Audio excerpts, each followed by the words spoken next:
All right. Welcome all to the Open Sangha Foundation meeting. The primary agenda for this meeting was to vote in the bylaws and conflict of interest policy. Since there aren't many of us here today, we thought Tyler had the suggestion that we walk through and talk about the bylaws, and then we can vote them in asynchronously through text chat. And it would just be good to talk them over and that anyway.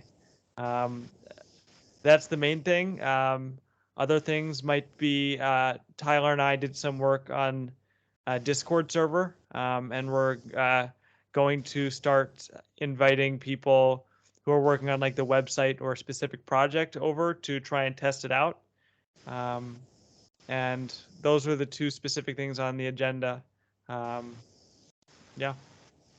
Does each person that's going to be on the Discord group have to make friends with each individual person, or is there a way that, because that's how Tyler and I were able to connect, is that I had to specifically request him for a friend or vice versa? No, you don't need to do that to be part of the Discord group. Like anybody can join as long as they have the link to join. Okay. We were doing is that you have to be friends to like message each other and like start a video call. And so that's what we were doing. We added each other as friends. Okay. So people will be able to have a video call even though they haven't had that in-way connection.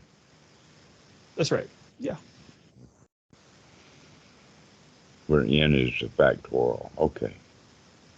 Sweet. Parker, do you want to start on the bylaw piece? Yeah. So Tyler and I both went over it. You might be a little more recently familiar with it.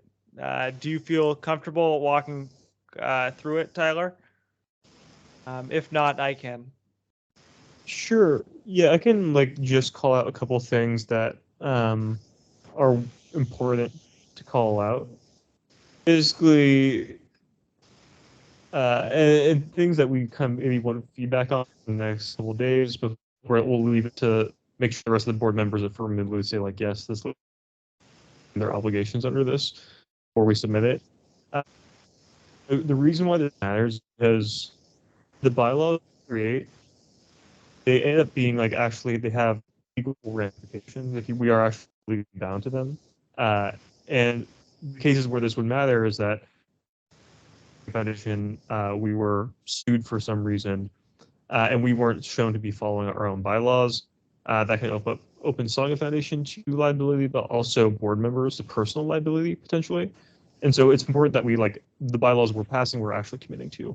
And the bylaws that we've set up are really kind of like the minimum viable bylaws. They're not bylaws. We're not adding anything extra in there. They're the things that kind of traditionally the IRS needs to like approve you as being tax exempt. And so I'm just gonna call out like a couple of them. And Parker, feel free to like jump in and if I'm missing anything or if you want to have any additional color. So one of the bylaws we'll first talk about like board member eligibility and a couple of things about like what it means to be a board member and how you become a board member. So board member eligibility, there's a really important piece in the bylaws about conflicts of interest. And so basically if like any of us had a side business or something that we were Open Sangha Foundation that was procuring services from, that would be like a big conflict of interest. And that'd be something that we need to disclose and talk about before we would spend any funds, right? So that's like a really critical piece that is very important that we take that super, super seriously. That like if you have, like let's say, for example, I had like a website building business and we hired this website building business, we would have to have a serious discussion about that. And we probably wouldn't want to do that because we get some trouble from the IRS from that, especially. We'll talk next about kind of like board member roles and responsibilities. So for board, this board has Tyler, I'm gonna make a quick point there as to the conflict of interest as well. That this might be something that we consider with retreats and whatever scholarship, if we decide to go down that road in the future, which I imagine we will, with people on the board of directors or being teachers at retreats, that might fall into that same conflict of interest. And just another point, Tyler, your mic is a little, or your mic and video is a little laggy. Oh, sorry. Yeah, I'm hotspotting right now. I could take my video off. That'd be better. Yeah, that might make it better. Okay. Yeah, I'll try.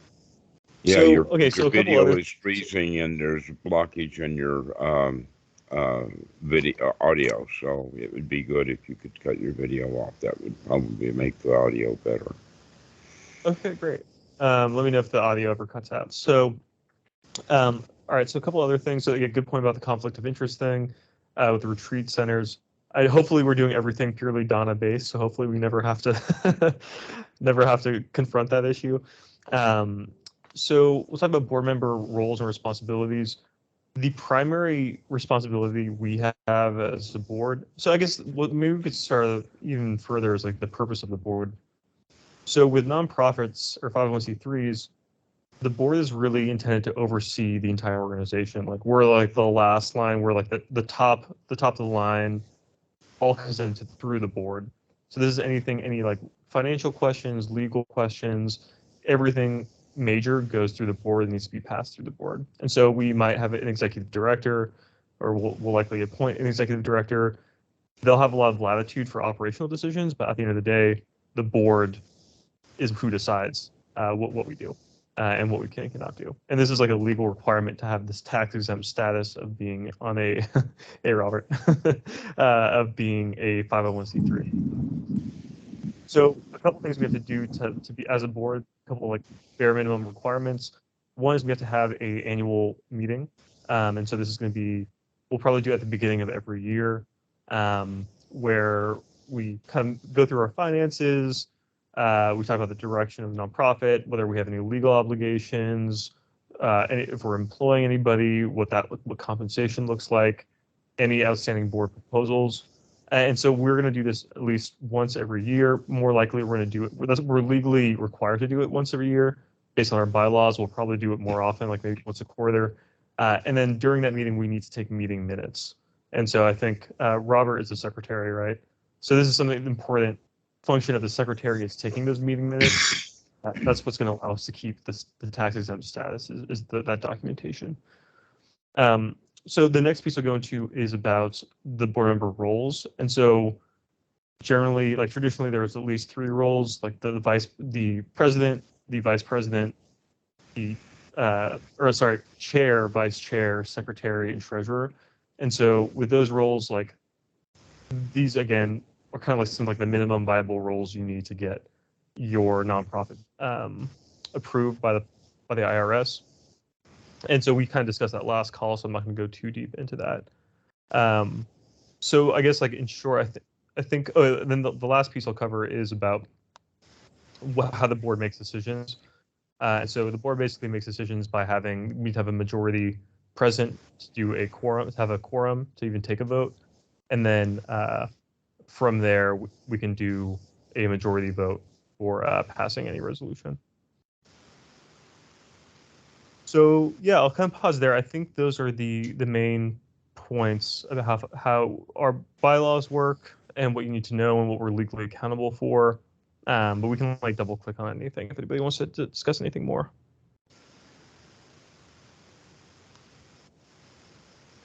No, I don't have anything. I've read the bylaws, and other than the issue of the quorum at being half, does that mean the entire board, or does it mean the officers? That's just the board.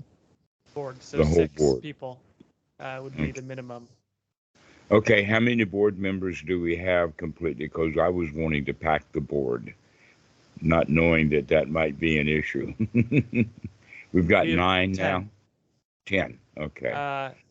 Me, Keyshawn, Okay, so Tyler, Joe, Robert Candler, Eric, Corey, Robert Cohen, and Kethal. okay. So just to clarify something on that, like we really only need the board all fully present for kind of that annual meeting, or we might make it quarterly. And so we're going to be doing like weekly, or at the very least bi-weekly meetings where we talk about like more operational day-to-day stuff. And the board doesn't need to be there for that. It'd be awesome if we were, because we should all be engaged and doing work on this. But this isn't going to like be a roadblock for us, I think. Okay. Cool. Anybody else have anything they want to kind of mention that we didn't talk about, or any questions?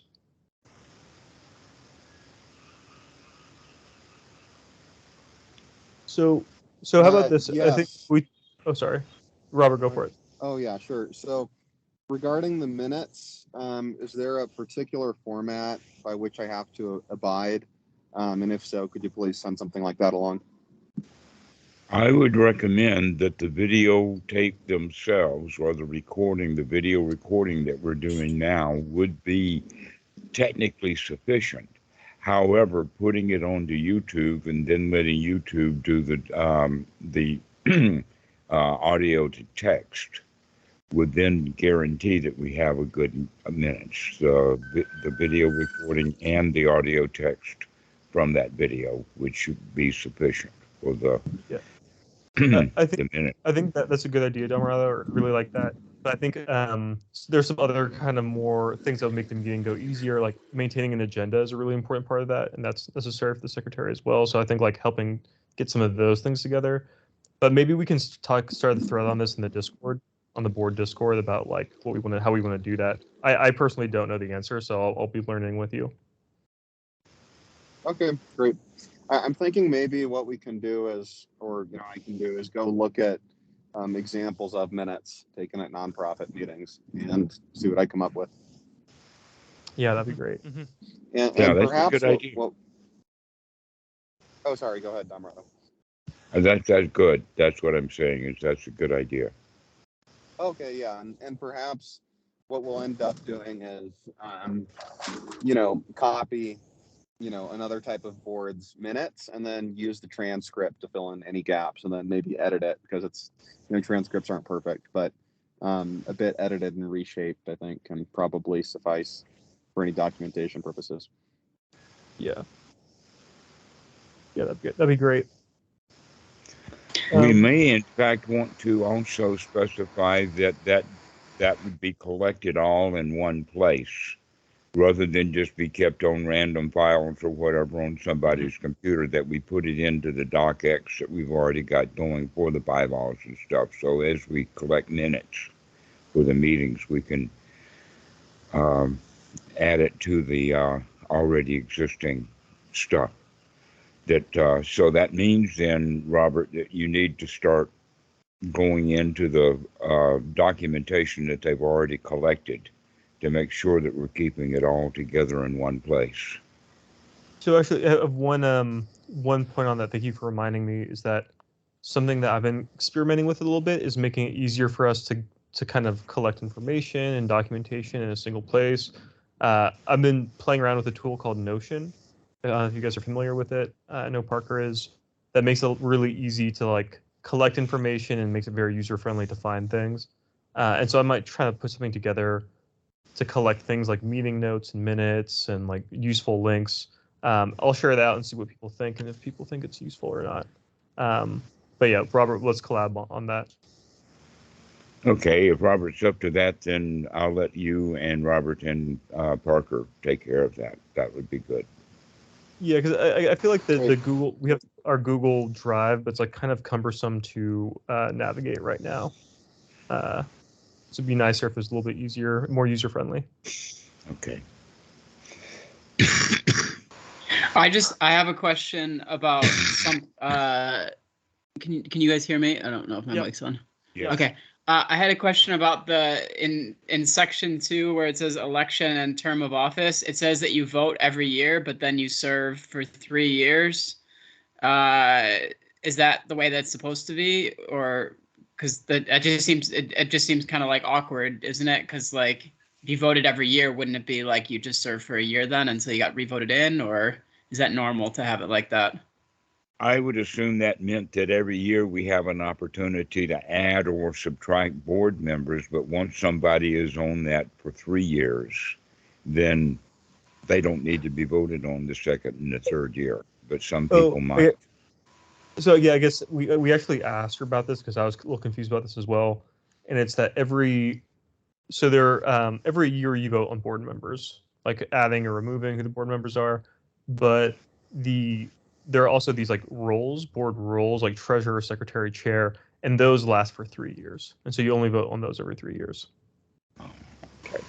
Okay, that makes sense. And then the other thing is that it says that you can't vote out the president, executive director, or agent of the organization.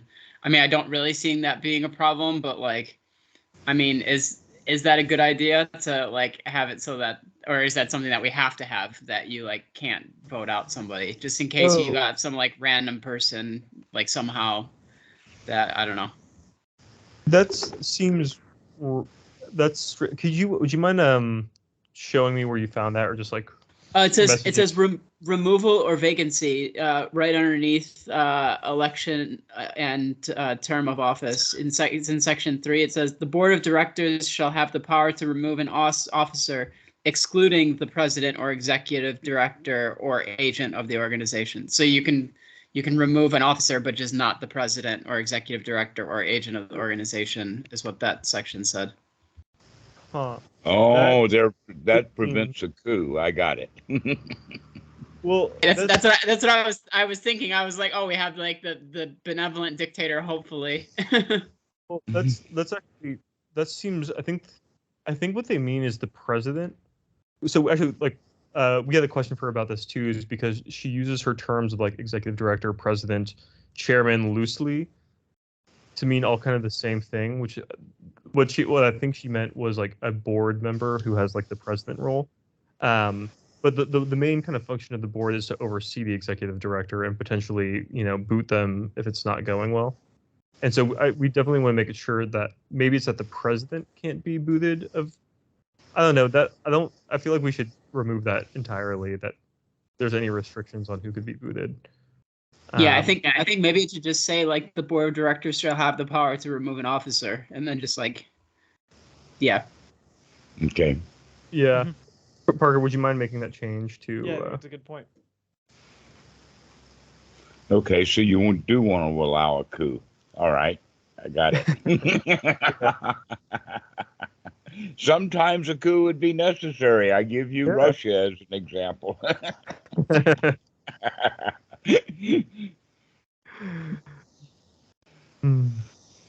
Awesome. Well, that's all I got on the nonprofit stuff, unless anybody else has anything else. Okay, so yeah, that would be the only change that we could say is going to be made to the document that we've got now, I suppose, then, or we can have Robert, you can keep track of the list of changes, but right now that's the only one that we've got. Thank you for bringing that up, Joe. Mm-hmm.